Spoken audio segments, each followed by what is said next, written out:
Well, welcome. We're going to be talking about the academic support services on campus that are available and how, as faculty, you can refer students and help students be successful here, okay?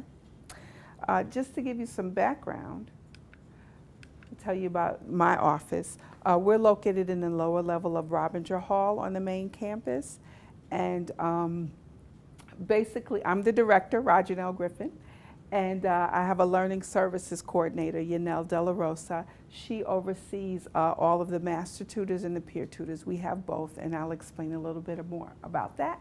We also have, we're in the process of hiring a supplemental instruction coordinator. And what supplemental instruction is there are certain courses that are targeted as high risk, and we have students who have successfully completed those classes. We'll have them sit in the class again as if they're taking it for the first time, and then they'll do 3 hours a week of study sessions with anyone in the class that wants to partake in those. They work very closely with faculty to develop their study plans. So it's a good resource for students who are trying to get into specific majors, and there are courses that are really high risk for them. We're open Monday through Saturday from 9 to 6:30, usually Monday through Friday, and then from 10 to 4 on Saturdays. So students that are working or they have other obligations. This tends to be a campus that has a heavy commuter population. They tend to work a lot of hours. So we try to provide lots of services available to them so that they have options. Saturday is a great day for students because our math tutors are usually there. We have some language tutors, but it's a quiet time, so it's not as busy as during the week. We have, in the Academic Support Center, we offer all areas of math, all levels of math, including the business math, which is what would be kind of prevalent for you. We offer languages. We have history and philosophy. We do accounting, marketing, finance, economics, and management courses. And in the social sciences, we do just about every level, psychology, sociology, anthropology, politics, political science, and geography. And then we do all the Africana world studies, which is also considered some racism and sexism in some of the UCC courses. We do reading comprehension, we do some ESL, and we also do grammar. So there is a writing center on campus located in the atrium on the first floor, room 128, and they assist with all levels and phases of students' writing process. But we do grammar and the reading comprehension as well. So it's a good complement. They can use both services, they can use either, but it's available. This semester, we've rolled out online tutoring. So it's another option for students who either need assistance when they're at home or at work, or even after the tutoring center is closed. And we have a business center there with accounting, finance, and economics. We do math, calculus, and stats, and basic math. And we have history, and of course some of the science courses, and then again writing. So they can go online. It's basically the same format as if they were one-on-one in person with a tutor, but it's a chat format. They use whiteboard technology, so they can actually work through the problems. And it's powered by tutor.com, so they also provide a transcript. So if you need proof or you want to see what kind of work was done, the student can provide a transcript for you. So our tutors, just to give you some background, our tutors are recommended by faculty. They have to produce 2 letters of recommendation. They're hired and trained by myself and the Learning Services Coordinator, and we do training a couple of times a year just to make sure that they're well versed in not just the content, but also study skill strategies with students. So we want to make sure that they can work independently, that they're not just depending on the tutoring services. They are recommended from Dean's List. We usually get our peer tutors from either the Dean's List, the Honors Program, and definitely major related courses. We actually contact the faculty and ask for recommendations. They have to have at least a 3.0 or better in the courses that they're planning to tutor, and we do look at their transcripts. So we kind of vet our tutors pretty good. The master tutors are also referred by faculty, and a lot of the adjuncts on campus are master tutors with us.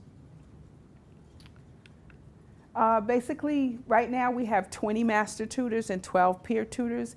That pretty much is the range that we usually have on hand. They're trained in the winter and in the summer. It's across disciplines, so our tutors can tutor a range of subjects. We just don't hire them to tutor one subject. They usually are well versed, and that's pretty much what I'll say about that.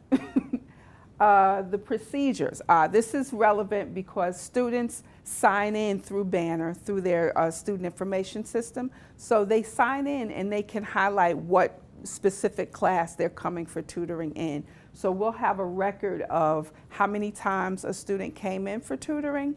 We'll have a record of the session notes. So if the faculty wants proof or they want presentation, proof that they attended the tutoring center to get extra credit, or just to see how they're improving in the course, we can provide that.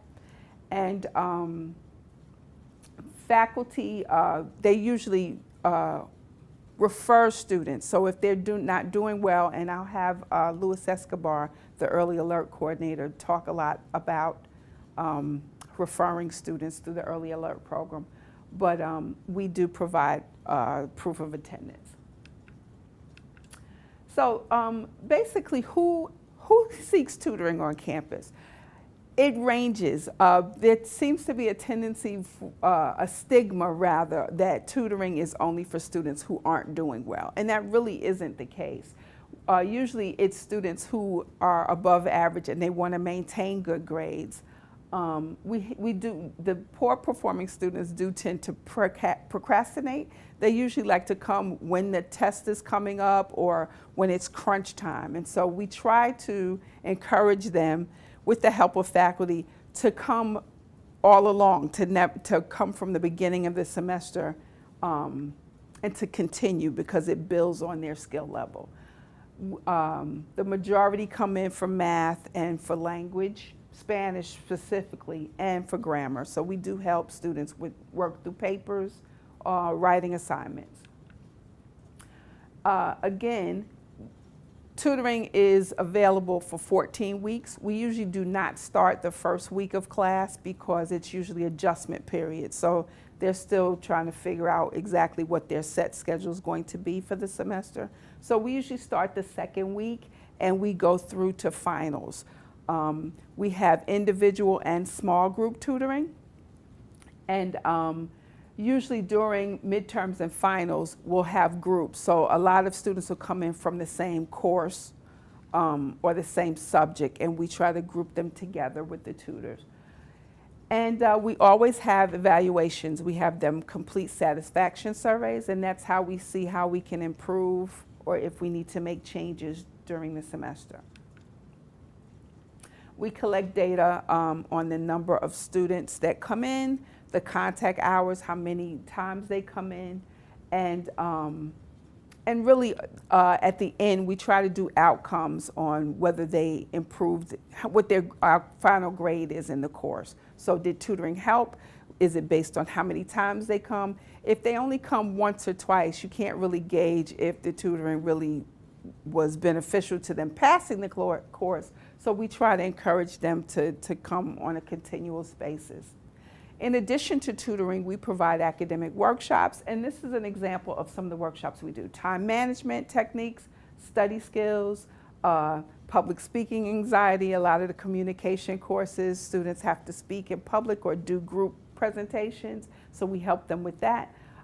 Math skill building, how to study for math related courses, note-taking and procrastination and self-motivation. We also do stress management during midterms when they start getting a little anxious. All right, this is how you access the online tutoring program. So a student will enter through Blackboard and they do their regular username and password. And then on their face page, on their home page, should be the online tutoring. They will click that. If they don't see it, they can go to Add Module, add to tutor.com, and then it'll go, and then it'll be on their home page. And this is what it looks like when they sign in. So you see there's 4 different centers: a math center, writing center, business center, and science center, and history. And so they'll click for whatever subject they want. Then they click the specific subject, and then they can just, it starts. They'll type in whatever their question is. They can upload a file. They can draw whatever the problem is on a whiteboard. And it's in live time. So the tutor on the other end sees exactly how they came up with their problem. They can work out the strategies. They can provide resources. So they have a resource library that they'll post up. So it's live time. And as I said, they can provide a transcript after each session for proof for the professors. Okay, did you try it that way, or? They never tried. My chair forwarded a link. I just clicked on that. I see. Okay. Well, we can post this. It's available on the Academic Support Center site, and you can see the actual the access. So we went through this. What was additional service? I did that. Okay, yes, we also have a full computer lab in the Academic Support Center. Students that commute, we try to encourage them to treat school like it's a job. While they're on campus, they should take care of all their work. If they have a paper to write, if they have some studying to do, they should do it before they leave, because more than likely they're leaving to go to a job. And by the time they get home, they're probably tired and they're not gonna do their work. So we try to encourage them to utilize the services on campus, not just tutoring, but the computer labs, the library, everything that's on campus. Okay, this is how you access the tutor schedule, because the tutoring and the workshop schedule's online on our website. So if you go to academics on the campus university website, you click academic support. The academic support centers there, but so is the writing center and the science enrichment center. So all of support services can be accessed from the website. The workshop schedule or the tutoring schedule, they can click either one, and then the schedules come up and they can see what days and times fit into their schedule. Okay, I'm going to turn this over now to Luis Escobar. He's the coordinator for Early Alert. My name is Luis Escobar. I'm the early alert coordinator for Paterson University. All right. Just to give an idea of what Early Alert is what is the Early Alert program? It's a retention tool. We use it to identify students who are at risk of failing a course, and it's a way to provide intervention, a way to provide some sort of support early on, so they don't fall further behind in the class. It's also used to identify students with poor affect, students who may seem homesick. Some of them, this is their first time away from home, so they may present that they're just not feeling well. They may not look well. Whatever it is, you want to identify that as well. Use Early Alert for that. There's also students who are just misbehaving, students who sit in the back and just talk the whole time. You can identify those students as well, and we'll go through it a little more, but the advisor is notified, I'm notified, and we reach out to the student to kind of see what's going on, to kind of more or less correct the behavior, because it's going to impact their academic performance and the students around them. It provides a notification to the instructor, to me, the Early Alert coordinator, and to the student. So the student knows that they're on Early Alert. They get an email sent to the William Paterson email. The advisor gets one as well, and again, I receive one. It's also used as a way to track students and log any and update any interventions that have taken place. So if anything from, did we send out an email, gets recorded. If the student came in for any kind of tutoring, any kind of advisement, that gets recorded as well. It's entered into the system. You have to do it manually. Any tutoring that they do, if they go to the Science Enrichment Center, to the Writing Center, to the Academic Support Center, it's recorded as long as they do the banner login, which most centers actually monitor very well. As soon as a student comes in, they have to sign in, and they identify whatever course it is that they're coming to tutoring for. Okay. Now, as faculty, you would have to enter the student through Early Alert. This part of the presentation was forwarded on Friday to everyone, so you may be familiar with this. The link to actually access Early Alert, it's embedded directly into the presentation. So all you have to do is click the link, this box right here, and it'll bring you to this page right here. So what you do is that you enter your username and password, same as your William Paterson email address. Nothing different, same thing. And what you do is it'll bring you directly to this page. Now on the screen, you'll see whatever courses you're teaching, and it'll also give you the option to show the class roster. If the student is not on that roster, they're not registered for your course. So you may want to check it just in case the student has been there and they're really not supposed to be in that class. So the course titles will be visible, and the CRN course numbers will also be visible. So what you do is, depending on what class you know that you want to place a student for, you click on Show List. When you click on Show List, it'll show everyone registered for that course. Student information will appear, and so will the 855. And then depending on whatever student you want to add, all you have to do is click on Add to Early Alert to place a student on Early Alert. When you do that, you get this screen. Students' information will appear up top, and then you have the option to choose different areas that are applicable to the student. So it can be anywhere from missed assignments, attendance, behavior, if they're showing aggression or depression, either one, anything that the student may be experiencing or may be presenting in the classroom that could be leading them to not perform as well as they should. Right? Then there's a space provided to add comments. Now this is very important. And this is important because each one, although gives a reason, there's nothing specific about it. For example, the first one says student has excessive absences, 3 or more, and or tardies. Okay? So what the student may see as being excessive, or you may see as being excessive, the student may not see it that way. We all understand that 3 absences in a class is excessive. The student may not see that. So you may want to show and say the student was absent this number of days, here are the dates, if available. And that way it's something to present to the student. So when you say, hey, you were absent this many days, you have the dates, and an easier conversation can be had in that way. Another example is quiz and or test scores, if they're low. The student can get a C-, a D, and they still pass. They may not think they're doing poorly. But a D and a C-, you don't want the student to earn those grades. So you want to express that as well. And now the most important one, well, one of the more important ones, is if they're being disruptive, or any, the last 3.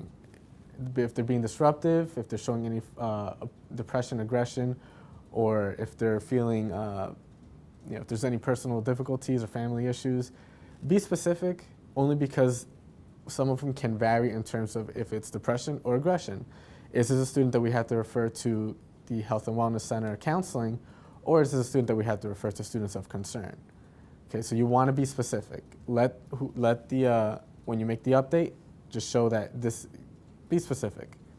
Once you do that, then you hit enter. When you hit enter, you go back to the previous screen, and the add to early alert will change to update status. So you could actually go back in, follow the same process, and make any updates. And you want to make those updates. Okay, students get a little anxious when they get the early alert. Why did I get the early alert? They can go and check in themselves, but when they contact me or follow up with you or their advisor, it'll say missed X number of classes, hasn't been handing in assignments. And let's say that you did have the discussion, but you haven't had time to update it. And the student doesn't know that. They go back in and say, well, I still have the early alert, or the professor hasn't said anything. You want to go back in and update it. Even if it's, no matter what the update is, as long as there's some sort, if there's an update. It could be good or bad. It could be something positive, such as the student is performing better. Grades have improved, went from a C minus average to a C plus, B minus. Or it could be that the student is getting, is performing worse, where, last exam was a C minus, this one is a D. And you want to log that so that there's, so later on a conversation can be had of, like, this is what's going on, what can we do? It provides for easier intervention. Okay. Now, if you're an academic advisor, you also have the option to follow up with the student. Well, we hope that you would follow up with the student. And the way to access that, it's not as easy. We don't have a direct link. We're hoping that we will have that soon. However, here's the process for it. Go to the William Paterson homepage and click on WP Connect. Enter your username and password, and then click Login, just as if you were going to go in and go use self-service or the employee tabs. Okay, click on the employee tab. You'll see the application link, so click employee application link, and it'll bring you to this screen. First, what you want to do is click on student. When you click on student, it'll bring you to this page. And what you do from there is click Early Alert Advisor. Now, this will be students that are your advisees, not necessarily your students, unless it's both. But this is if you're the academic advisor to the student. Okay, and it'll show up in this way. All your students, it's not going to be separated by class. It's just going to be whoever's on your roster for advisement. And anything on here will show, it'll show any holds that they have, any early alerts, whatever specific area. It'll have their 855, and you also have the option to directly email the student right from there. So you just click their name, and if you're using Outlook, it'll pop right up so you can send the email out. Okay, and from this page, you have the option of either just checking the status, in which you would click status, and then you would see whatever information is there for early alert. So it would show that when the student was placed on early alert, any follow-up that was done, any tutoring that was done, you'd be able to see it. Now let's say that you contact the student, and you had a conversation with them, you want to update. From this very screen, you would click on Update Status. On the Update Status, this is the status screen. This is what it would look like. So it would show all the information on there. For example, the student, phantom student, is here for question 1, which is student has excessive absences. So that's what it would look like. Now, this is the update screen. From here, you have the option of choosing the status for which you're updating. So it could be advisor update, attended other, in-person, telephone student. I'm saying for right now, just use update by advisor. It just makes it easier. It's pretty much the default, and the process will be a little quicker that way. Okay, you have the option once you do that, any details. So what was said during the conversation. You don't have to be specific. You don't have to give verbatim what the conversation was, but just a general idea. What did the student walk away with? What was any course of action, any referrals that are made. All right, once you enter that information, you submit the update. Okay, so once the student is put on early alert, pretty much everyone who is involved with the student will get an update. So the academic advisor, the student, and myself will get the update. Anytime the student makes contact, so if it's through tutoring, any form of communication, be it telephone, that's something, that one-on-one conversation, the email, that's something that you would have to update on your own. You would have to go into the system and update. We're trying to make it as streamlined as possible, so it's not something that you have to constantly just click through, but for the most part, it's relatively easy, okay? And to make any updates, you just go back using the same steps. Okay, and some other services. So we have the Career and Advisement Center. Students can go there for any workshops on resume building, mock interviews. They help students with sometimes with job placement, and also advisement for undeclared students. And we have commuter services. So any issues that students are having, as this is largely a commuter school, there is a department specifically for them to address any issues that they have. And they help students with getting bus schedules together, figuring out how to get from their house, their home, to William Paterson and back based on whatever bus schedule, train schedule may be available. Office of Disability Services, any students who need any form of accommodations, this is where they would go. Okay. Science Enrichment Center. Science Enrichment Center is tutoring for all the science courses. Whatever they would need in terms of science, they can go there as an option to everything else that's available on campus. Counseling, Health, and Wellness. Students don't realize, but there's a little mini hospital on campus for whatever the student may. If it can be anything from a cold to they stub their toe and they want an ice pack. They can just go there. It's an Overlook South, and there's also the counseling center there. So those students that you see that are showing poor affect, may seem a little angry or somewhat sad, depressed, you can refer them to the counseling center. I refer students to the counseling center all the time. Maybe it's the counseling background, not sure, but everyone gets referred to counseling. I always give them a heads up just so they know what to expect when a student comes in. So it's not just, oh, the student just showed up in my office, what's going on. Although it wouldn't be an issue, it's just nice to give them a heads up so they know. Office of Veteran Affairs. Students who are with a military background, who may have or will be serving in the near future, whatever the case may be, there is a department, there is an office that is dedicated to supporting them. Whatever it is that they may need, if you have a student that is a veteran, feel free to refer them for whatever it is. Doesn't matter what it is, there's somebody there who will definitely help them out. And lastly is the Writing Center. So students who, they have to put a paper together. They hand it in, it's not really what it should be. You see that there's something there, but it needs a little more workup. You can refer them to the Writing Center, and somebody there will be able to work with them one-on-one to kind of go through the flow of the paper, make sure everything's okay, and kind of work out whatever issues that need to be worked out. And the staff there are incredibly helpful and good with students and getting their papers together. Okay, so contact information. Director, Rogernelle Griffin. Learning Assist Coordinator, Yanel De La Rosa, and myself, Coordinator of Academic Progress, Louis Escobar. If you have any questions or if you have any feedback, now would be an awesome time to go over that. If there's anything that you have any questions with, any issues, feel free to contact either of us. But do you have any questions, concerns, issues, anything that was not clear? No? Great.